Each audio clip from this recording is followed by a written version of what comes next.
வணக்கம், welcome to AJC academy. இன்றைக்கி இந்த கிளாஸில் நம்ம என்ன பார்க்க போகிறோம்னா கன்ஸ்ட்ரக்ஷன் மேனேஜ்மெண்ட் பற்றி தான் இந்த கிளாஸில் நம்ம பார்க்க போகிறோம். ஸோ கன்ஸ்ட்ரக்ஷன் மேனேஜ்மெண்ட்டில் நம்ம இன்றைக்கி என்ன டாபிக் பார்க்க போகிறோம்னா கான்ட்ராக்ட்ஸ் பற்றி தான் பார்க்க போகிறோம். ஸோ போன கிளாஸில் இந்த கான்ட்ராக்ட்னா என்ன, கான்ட்ராக்டர்ஸ் அதே மாதிரி என்னென்ன டைப்ஸ் ஆஃப் கான்ட்ராக்ட்ஸ்லாம் இருந்துச்சு அப்படின்னு சொல்லி பார்த்தோம்.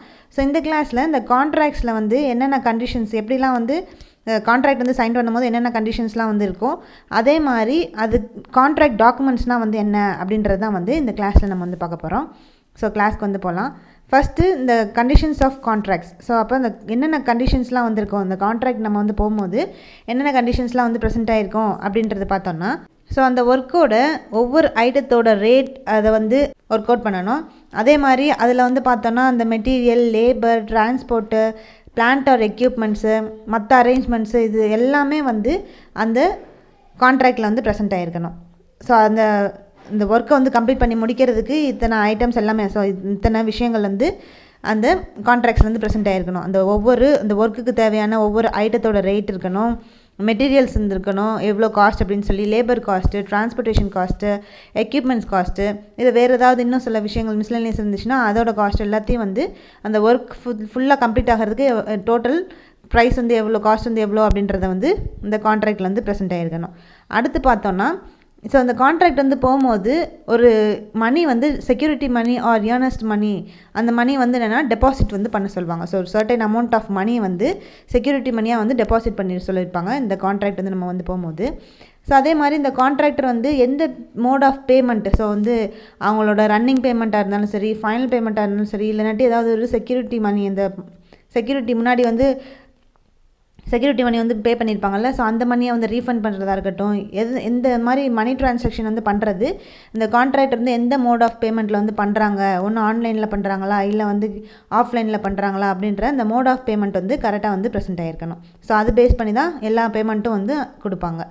ஸோ அடுத்து இந்த டைம் இருக்கணும். ஸோ இந்த எந்த ஒர்க்காக இருந்தாலும் இந்த ஒர்க்கை கம்ப்ளீட் பண்ணுறதுக்கு என்ன டைம், இந்த டைமுக்குள்ளே இந்த ஒர்க்கை கம்ப்ளீட் பண்ணி முடிச்சிருவோம் அப்படின்னு சொல்லி அந்த டைமும் இந்த கான்ட்ராக்டில் ப்ரெசென்ட் ஆகிருக்கணும். அடுத்து இப்போ சப்போஸ் இந்த டைமுக்குள்ளே கம்ப்ளீட் பண்ணி முடிக்கலைன்னா அது எக்ஸ்டென்ஷன் டைம் எவ்வளோ இருக்கும் அப்படின்றதையும், அந்த ஒர்க்குக்கு எவ்வளோ எக்ஸ்டென்ஷன் டைம் தேவை, ஒர்க்கை கம்ப்ளீட் பண்ணுறதுக்கு ஒரு டைம் அலாட் பண்ணியிருப்பாங்க. ஸோ அந்த டைம்லேருந்து ஏதாவது இன்னும் கொஞ்சம் எக்ஸஸாக டைம் வேணும்னா அந்த டைமையும் இந்த கான்ட்ராக்டில் ப்ரெசென்ட் ஆகிருக்கணும். அடுத்தது, ஸோ இப்போ இந்த கான்ட்ராக்டர் பார்த்தோன்னா ஏதாவது ஒரு சப் கான்ட்ராக்டர்கிட்ட அந்த ஒர்க்கை விட்டுட்டு போகும்போது அந்த கான்ட்ராக்டர் தான் அந்த அவருக்கு தேவையான காஸ்ட்டு எல்லாத்தையும் அந்த சப் கான்ட்ராக்டர் தான் கொடுக்கணும். ஒர்க்கை சரியாக நம்ம குவாலிட்டியாக பண்ணி கொடுக்கல அப்படின்னா, அதே மாதிரி சாட்டிஸ்ஃபேக்டரியாக பண்ணி கொடுக்கலன்னா பெனால்ட்டி போடுவாங்க. ஸோ அது இந்த கான்ட்ராக்டில் ப்ரெசென்ட் ஆகிருக்கும். அதுக்கப்புறம் எந்த டயத்தில் வேணால் இந்த கான்ட்ராக்டர் டெர்மினேஷன் பண்ணக்கூடிய பவர் இருக்கிற மாதிரியும் இந்த கான்ட்ராக்டில் கண்டிஷன் போட்டிருப்பாங்க. அடுத்து பார்த்தோன்னா அதுக்கு தேவை டிசைனு, ட்ராயிங் எல்லாத்தையும் சேஞ்ச் பண்ணிக்கலாம். அதுக்கப்புறம் ஏதாவது இந்த பார்ட்டிஸ்குள்ளே செட்டில்மெண்ட் டிஸ்பியூட் ஏதாவது இருந்துச்சு அப்படின்னா அது எங்கே போய் சரிப்படுத்திக்குவாங்கன்னு பார்த்தோன்னா லா மூலமாக சரிப்படுத்திக்குவாங்க. ஸோ இதான் இந்த மாதிரியான கண்டிஷன்ஸ்லாம் எப்போ இருக்குன்னு பார்த்தோன்னா இந்த கான்ட்ராக்ட்குள்ளே நம்ம போகும்போது இந்த மாதிரியான கண்டிஷன்ஸ்லாம் ப்ரெசென்ட் ஆகிருக்கும். இதான் கண்டிஷன்ஸ் ஆஃப் கான்ட்ராக்ட்ஸ். அடுத்து பார்த்தோம்னா கான்ட்ராக்ட் டாக்குமெண்ட்ஸ்னால் என்ன அப்படின்றது பார்க்க போகிறோம். ஸோ இப்போ கான்ட்ராக்ட் டாக்குமெண்ட் அப்படின்றது என்னென்னா ஒரு ரிட்டன் டாக்குமெண்ட் தான் இந்த கான்ட்ராக்ட் டாக்குமெண்ட்டு. ஸோ இது யார் எக்ஸிக்யூட் பண்ணுவாங்கன்னு பார்த்தோன்னா, ஏற்கனவே சக்ஸஸ்ஃபுல்லாக டெண்டர் கம்ப்ளீட் பண்ணியிருப்பாங்க. ஸோ அந்த மாதிரி இந்த விஷயம் தெரிஞ்சவங்க இருப்பாங்கல்ல, ஸோ அவங்க தான் இந்த கான்ட்ராக்ட் டாக்குமெண்ட் எழுதுவாங்க. ஸோ இந்த ரெண்டு பார்ட்டிஸ்க்கும் இந்த மாதிரி கான்ட்ராக்ட் ரிட்டனில் இந்த டாக்குமெண்ட்ஸ் க்ரியேட் பண்ணுவாங்க. ஸோ அதுக்கப்புறம் பார்த்தோன்னா இந்த ரிட்டன் டாக்குமெண்ட்டில், இந்த கான்ட்ராக்ட் டாக்குமெண்ட்டில் பார்த்தோன்னா கிளியராக என்ன டிஸ்கிரைப் பண்ணியிருப்பாங்கன்னா, அந்த ஒர்க்கை பற்றி எல்லாமே டிஸ்கிரைப் பண்ணியிருப்பாங்க. அதே மாதிரி ரெண்டு பார்ட்டிஸ், அதாவது கான்ட்ராக்டர், ஓனர் ரெண்டு பேருக்குமே என்ன ரைட்ஸ் இருக்குது, ஆப்ளிகேஷன்ஸ்லாம் இருக்குது அப்படின்றதையும் எழுதியிருப்பாங்க. ஸோ அந்த மாதிரி எழுதக்கூடிய அந்த டாக்குமெண்ட் தான் நம்ம என்ன சொல்கிறோன்னா கான்ட்ராக்ட் டாக்குமெண்ட் அப்படின்னு சொல்கிறோம். இந்த கான்ட்ராக்ட் டாக்குமெண்ட்டில் சில செட் ஆஃப் டாக்குமெண்ட்ஸ்லாம் வைக்கணும். ஸோ அது என்னென்ன அப்படின்றது பார்த்தோன்னா, ஃபஸ்ட்டு டைட்டில் பேஜ் இருக்கணும் இந்த கான்ட்ராக்ட் டாக்குமெண்ட்டில். ஸோ அதில் என்னென்னு பார்த்தோன்னா, அந்த டைட்டில் பேஜில் என்னெல்லாம் இருக்கணும்னா இந்த ஒர்க்கோட நேமு, இந்த ஓனரோட நேமு, கான்ட்ராக்டரோட நேமு, கான்ட்ராக்ட் அக்ரிமெண்ட் நம்பர் என்னது, அதே மாதிரி அக்ரிமெண்ட் எத்தனை இயர்ஸ்க்கு போட்டிருக்காங்க, கண்டென்ட்ஸ்லாம் என்ன அப்படின்றத இந்த டைட்டில் பேஜில் இருக்கணும். அடுத்து பார்த்தோன்னா இண்டெக்ஸ் பேஜ் வந்து இருக்கணும். ஸோ இண்டெக்ஸ் பேஜில் வந்து என்ன இருக்கும்னா அந்த அக்ரிமெண்ட்டோட கண்டென்ட்ஸ் வந்து இருக்கணும். அதே மாதிரி பேஜ் ரெஃபரன்ஸ் நம்பரோட வந்து ப்ரெசென்ட் ஆகிருக்கணும் இந்த இண்டெக்ஸ் பேஜில். நெக்ஸ்ட் வந்து பார்த்தோன்னா டெண்டர் இன்வைட்டிங் நோட்டீஸ், TIN அப்படின்னு சொல்லுவோம். ஸோ அந்த டெண்டர் இன்வைட்டிங் நோட்டீஸ் வந்து அதில் என்ன இருக்கும்னு பார்த்தோன்னா இந்த ஒர்க்கோட ப்ரீஃபான டிஸ்கிரிப்ஷன்ஸ் வந்து ப்ரெசென்ட் ஆகிருக்கும். இந்த ஒர்க்கோட எஸ்டிமேட்டட் காஸ்ட் வந்து என்ன அப்படின்றது வந்து இருக்கும். இந்த டெண்டர் வந்து எப்போ வந்து எந்த டயத்தில் எந்த டேட்டில் வந்து இந்த டெண்டர் வந்து எடுத்திருக்காங்க அப்படின்றது இருக்கணும். செக்யூரிட்டி டெபாசிட் எவ்வளோ கொடுத்துருக்காங்க, ஏர்னஸ்ட் மணி வந்து எவ்வளோ அமௌண்ட் வந்து பே பண்ணியிருக்காங்கன்றதெல்லாம் வந்து ப்ரெசென்ட் ஆகிருக்கணும். டைம் ஆஃப் கம்ப்ளீஷன் வந்து எப்போ வந்து கம்ப்ளீட் பண்ணுவாங்கன்ற டீட்டெயிலும் வந்து இந்த டெண்டர் இன்வைட்டிங் நோட்டீஸில் வந்து ப்ரெசென்ட் ஆகிருக்கணும். அடுத்து வந்து பார்த்தோன்னா டெண்டர் ஃபார்ம். ஸோ இந்த டாக்குமெண்ட்டில் வந்து என்ன இருக்குன்னு பார்த்தோன்னா இதில் வந்து இந்த குவான்டிட்டிஸோட பில் வந்து ப்ரெசென்ட் ஆகிருக்கும். அதே மாதிரி இந்த கான்ட்ராக்டர் இந்த ஒர்க்கோட டோட்டல் காஸ்ட்டு, அதோட ரேட்டு, கான்ட்ராக்டர்ஸோட ரேட்டு இதெல்லாம் வந்துருக்கணும். டைம் ஆஃப் கம்ப்ளீஷன் வந்துருக்கணும். செக்யூரிட்டி மணி, அந்த டெபாசிட் மணி, அந்த செக்யூரிட்டி மணி எவ்வளோ டெபாசிட் பண்ணணும், அப்புறம் பெனால்ட்டி வந்துருந்துச்சுன்னா அந்த மணி எவ்வளோ, எல்லாமே வந்து இந்த டெண்டர் ஃபார்மில் வந்து ப்ரெசென்ட் ஆகிருக்கணும். அடுத்த டாக்குமெண்ட் பார்த்தோன்னா schedule of issue of materials.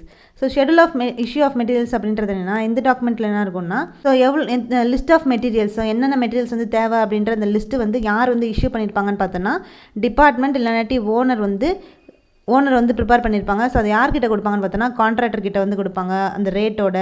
அதே மாதிரி எந்த பிளேஸில் வந்து இஷ்யூ பண்ணுவாங்கன்ற டீட்டெயில்ஸும் வந்து இந்த லிஸ்ட் ஆஃப் மெட்டீரியல்ஸில் வந்து ப்ரெசென்ட் ஆகிருக்கும். ஸோ அது யார் கொடுப்பாங்கன்னு பார்த்தோன்னா டிபார்ட்மெண்ட் வந்து கொடுப்பாங்க, இல்லைனா வந்து ஓனர் வந்து கொடுப்பாங்க. ஸோ யார் வந்து இந்த கான்ட்ராக்ட் வந்து போகிறாங்களோ கொடுக்குறாங்களோ ஸோ அவங்க தான் வந்து கொடுப்பாங்க. கான்ட்ராக்டர் வந்து இந்த ரேட்டோட அதில் வந்து இருக்கும், எந்த பிளேஸில் வந்து கொடுப்பாங்க எல்லாமே வந்து அந்த டாக்குமெண்ட்டில் வந்து ப்ரெசென்ட் ஆகிருக்கும். ஸோ இதான் வந்து schedule of issue of materials. So அடுத்த டாக்குமெண்ட் என்ன பார்த்தீங்கன்னா ட்ராயிங்ஸ். ஸோ ட்ராயிங்ஸ்லாம் வந்து கண்டிப்பாக ப்ரெசென்ட் ஆகிருக்கணும். அது கம்ப்ளீட் செட் ஆஃப் ட்ராயிங்ஸான பிளான்ஸ் இருக்கணும், எலிவேஷன்ஸ், செக்ஷன்ஸ், டீட்டெயில் ட்ராயிங், அது வந்து சைட் பிளானு, டைமென்ஷன்ஸோடு வந்து இந்த ட்ராயிங்ஸ்லாம் வந்து ப்ரெசென்ட் ஆகிருக்கணும்.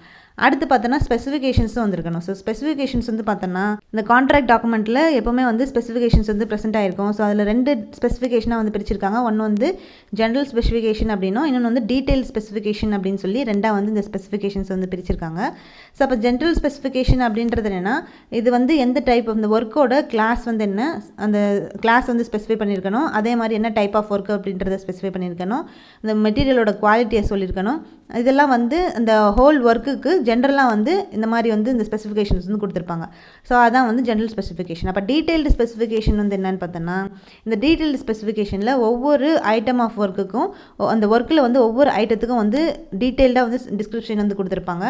இன்க்ளூடிங் மெட்டீரியல்ஸு, என்ன மெத்தட் வந்து யூஸ் பண்ணுறாங்க, ஸோ வந்து இந்த ஒர்க்மேன்ஷிப்போட குவாலிட்டி வந்து எந்த அளவுக்கு இருக்குது அப்படின்னு சொல்லி எல்லாத்தையும் வந்து டீட்டெயிலாக ஸ்பெசிஃபிகேஷன்ஸில் வந்து கொடுத்துருப்பாங்க. ஸோ தான் வந்து detail specification and general specification. So இந்த மாதிரியான 7 டைப் ஆஃப் டாக்குமெண்ட்ஸ் வந்து எப்போ தேவைப்படும்னு பார்த்தோன்னா இந்த கான்ட்ராக்டுக்குள்ளே போகும்போது இந்த டைப் ஆஃப் டாக்குமெண்ட்ஸ்லாம் வந்து ப்ரெசென்ட் ஆகிருக்கணும். ஸோ இதான் வந்து என்னென்னா இந்த கான்ட்ராக்டோட கண்டிஷன்ஸ் அண்டு கான்ட்ராக்டோட டாக்குமெண்ட்ஸ்னால் வந்து என்ன அப்படின்னு சொல்லி வந்து பார்த்தோம். ஸோ இதோட வந்து கான்ட்ராக்ட் பற்றின டாபிக் ஃபுல்லாக வந்து நம்ம கம்ப்ளீட் பண்ணிட்டோம். ஸோ கான்ட்ராக்ட்னால் வந்து என்ன, அது ஃபுல்லாக வந்து என்னென்ன கண்டிஷன்ஸ்லாம் வந்து இருக்குது அப்படின்றத ஃபுல்லாக நம்ம வந்து பார்த்தோம். ஸோ நெக்ஸ்ட் கிளாஸில் இந்த கன்ஸ்ட்ரக்ஷன் மேனேஜ்மெண்ட்டில் அடுத்த டாப்பிக்கோடு உங்களை வந்து பார்க்கலாம். தேங்க்யூ.